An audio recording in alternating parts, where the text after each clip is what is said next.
You ever get like a paper cut right on your lip? Oh, yeah. Tiny little thing, but man, it like No, right. throws your whole day off. It's like suddenly you realize, oh, there's a face here. Right. It's so sensitive. So sensitive. Yeah, and it makes sense when you think about it. I mean, the face and the neck, it's just this concentration of like really important stuff. Oh, yeah. Vulnerable. Totally vulnerable. Totally. Out in the open. Yeah. Which I guess brings us to today's deep dive. There you go. Because you shared this chapter with me from a paramedic textbook all about injuries of the face and neck. Yes. Not exactly, light beach reading. Right. But way more interesting than you'd think. way more interesting and more relevant, honestly, than I would have thought. Really, yeah, you kind of take it for granted how much is going on there until something goes wrong. Exactly. Yeah. So let's unpack this. Let's start with the basics. Like, what's going on in the face and neck? I mean, obviously, we all know eyes, ears, nose, mouth, all that. But this chapter goes way deeper into the anatomy. Yeah, it does. Like, it gets into the structures. For example, we think of the skull as being this solid thing, right? But the eye actually sits in this sort of bony cup inside the skull called the orbit. Right. So it's not just like plopped in there. It's actually secure. Yeah, it's like nestled in there. And what was interesting to me, too, is how the eyeball keeps its shape. Oh, yeah. How about that? It's about fluid pressure. It's about that balance, yeah. And if that gets thrown off, even a little bit, that's when you see problems with vision. Exactly. It's fascinating. It is. Speaking of delicate, the neck, we take for granted, or at least I do, how complex the neck is. Oh, total. All those muscles and tendons and... And the trachea? The trachea. Yeah, did you know that only one of the cartilage rings in the trachea is actually a complete circle? I did read that. It's true. It's the cricoid cartilage, right? That's the one. Yeah, see, I remembered something from this chapter. There you go. I was like, that seems so random, but I'm sure there's a reason for it. Oh, there's always a reason. In this case, it's that rigid support. It helps with swallowing and protects the vocal cords. Oh, that makes sense. Yeah. Okay, so we've got all these delicate structures just packed into this tiny space. We do.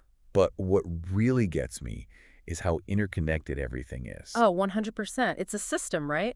It is. It's not just a bunch of parts. Like, think about it. You cry, and then what? You sniffle. You sniffle because your tear ducts drain into your nasal cavity. See, I never put that together. It's like, aha! Right. The human body.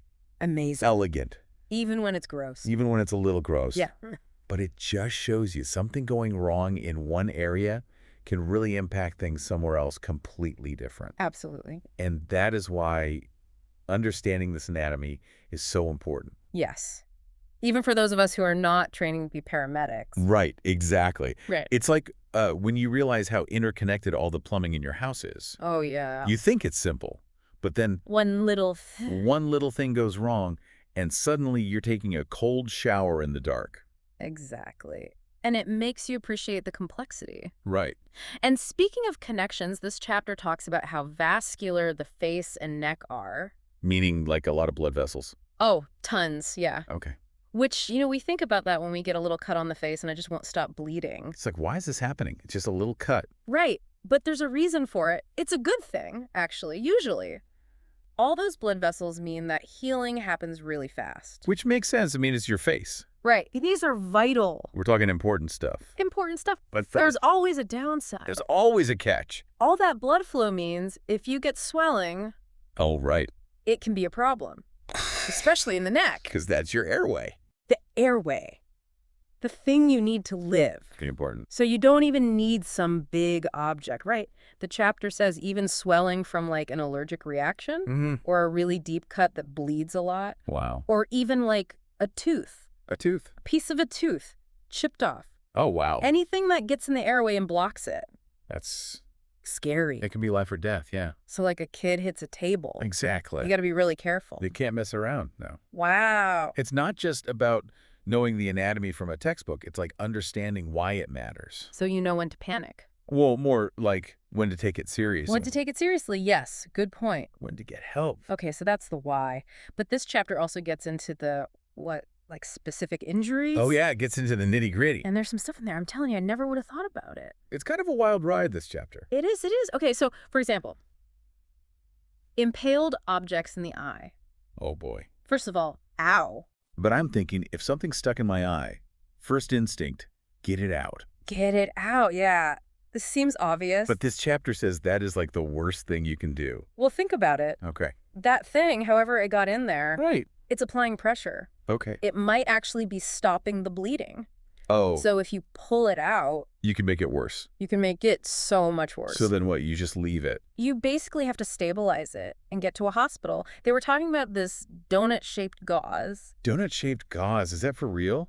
I guess so. They put it around the object to protect it. So you don't? Without putting pressure on the eye. Okay. Yeah. It's like a little eye donut. Sounds delicious, right? But no, it's a real thing. They use it. Okay, well, let's go in the mental file cabinet. There you go. Okay. Another one, blowout fractures. So I'm picturing like a black eye. Oh, no, this is way worse than a black eye. It's like when you break The bones of your eye socket. the actual socket. Yeah. And those little bone fragments, they can get in the way of your eye muscle. Oh, no. And those are what control your eye moving around. Exactly. So you can get double vision. Oh, no. Blurry vision. Sometimes it's even permanent. No kidding. Yeah, the damage can be serious. And that's not even the worst of it. Yeah, it's not just what happens right away. It's the long-term stuff, too. And that actually reminds me, we should talk about laryngeal injuries because those can have long-term consequences. Laryngeal injury. So that's like... The larynx, the voice box. Oh, right. Right at the front of your neck. Very exposed, very vulnerable. And the chapter mentioned a clothesline injury. What's that all about? It's just to illustrate how much damage even a small impact can do. Okay. So picture it. A kid running full speed into a clothesline. Oh, my gosh. You wouldn't think it would be that serious. Yeah, not really. But it can really mess up the larynx. Really? And you might not even notice right away because there's not always a lot of bruising. Oh, wow. But inside the larynx, the cartilage can get messed up. And that's what you use to, like, breathe, talk. Swallow. Oh, man. It's amazing how we take that for granted. Right. That tiny little structure. Okay, last one. I got to ask about dental injuries. Sure. I mean, a knocked out tooth is bad, obviously, but this chapter made it seem like a big deal. It is a big deal, like a real emergency. Because? Because if you act fast, you can sometimes save the tooth. Okay. But there's like a time limit. Oh, really? And here's the weird thing they said. Put it in milk. Milk? Seriously? What is it with milk and teeth? Something about the pH or something. I don't know all the science. Okay. But milk is the thing, apparently. Not water, not ice. Milk. Weird, right? So weird, but good to know. I'm telling you, this whole deep dive has been like trivia night. Right. But useful trivia. Hopefully you never need it. Exactly. Yeah. So much good stuff in this chapter. Learned about the anatomy, the different kinds of injuries. Why it matters. Which, honestly, I never would have thought about all this stuff before you sent me this chapter. See, this is why we do it. Spreading the knowledge. Spreading the knowledge so you don't end up in the ER wishing you had listened to this deep dive. Exactly. Well, maybe not wishing they'd listened, but you know what I mean. They'll thank us later. Exactly. So, to everyone listening, pay attention next time you see someone talking. All those little muscles in the face, the neck, it's pretty amazing. It really is when you think about it. It makes you realize how important this stuff all is. And how delicate. Exactly. All right, everybody. Until next time, stay curious and stay safe.